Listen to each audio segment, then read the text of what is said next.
We are a gifted country, and we should thank God for that. The population of animals we have in South Sudan is unbelievable. Unbelievable.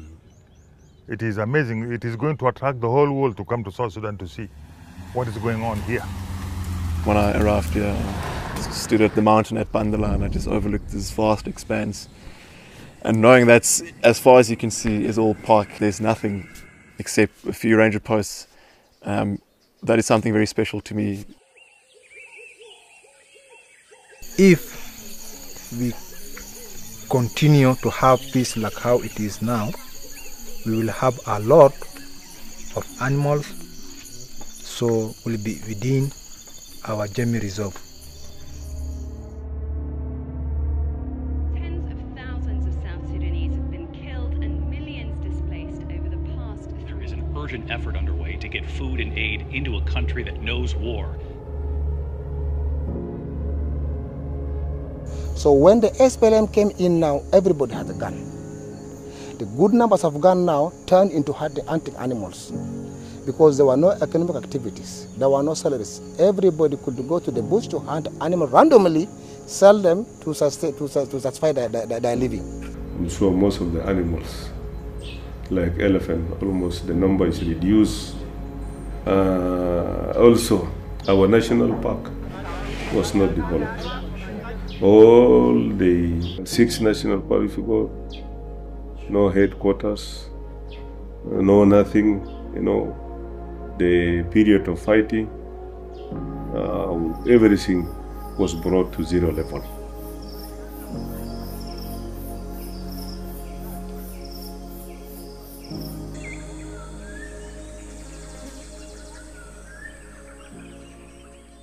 The rangers actually found the lioness who killed this eland. She was on the carcass. I think they're about 10 meters from her when it just opened, and they just found this lioness on this eland. So South Sudan, it's the least developed country in the world. And when I started here, it was in the rainy season. The lack of infrastructure in roads, thus far it's been a massive challenge. When we started here, there was nothing. It was just a vacant piece of land, which was overrun by poachers and also just local communities just trying to make ends meet. The lack of infrastructure also leads to things like a lack of communication, which is also not just a difficulty, but it's also a risk for us in the fields. So I managed the Southern National Park program for fauna and flora.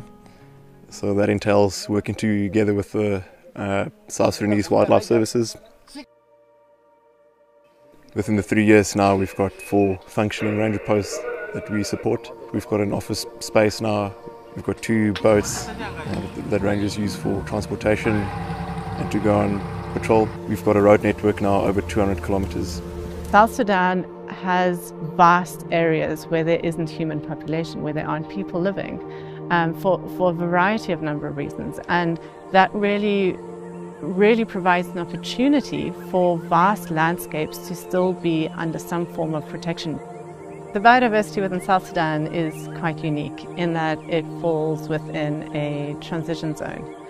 It means you get a vast array of different species. You get forest species, savanna species, woodland species, and protecting these species is really important, and the habitats within which they thrive. When I first started here, we had our first camera trap photo of a lion, and then this year when we discovered an additional 8 lions, so we essentially confirmed that we have a breeding population of lions in Southern National Park. So the rangers on a regular basis do hear lions roaring at night. Some of the other exciting species is we also captured on camera trap chimpanzee, which no one expected to find, and for me to have this meeting place of your forest species with your savanna species, it makes it a very interesting combination of a species. We cannot have a successful project without the support of the communities. CWA stands for Community Wildlife Ambassador. Each ranger post got a respective amount of CWAs that go on patrol with the rangers.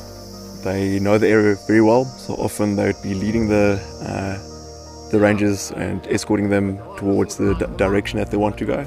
It just gives that connection, that tie to the community, and I think without that we won't be able to have the success that we have in Southern.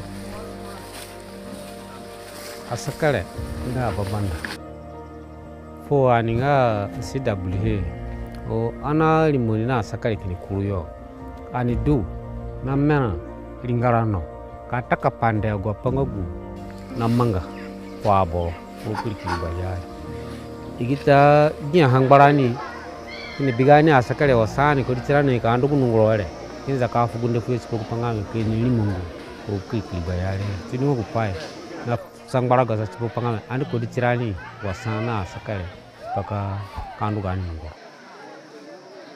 There is a role conservation can play in reducing conflict. If we have a conflict between two communities, conservation will act more as a facilitator because we always have meetings that we call the various communities together. And some communities have benefits that they are deriving from conservation. So with this, they will not want to jeopardize those benefits that they are receiving. FFI's approach to conservation, which is building the capacity of stakeholders like the local communities, and then they are at the forefront of conservation. With fauna and flora, we ensure that even though there are conflict, instability within the state, within the country, we are able to go on with our activities because they are the people living around the area that are like in leadership. FFI are bringing new ideas, new skills, new knowledge, new understanding about wildlife to our community. I've seen that there's a change in the mindset of the people towards animals.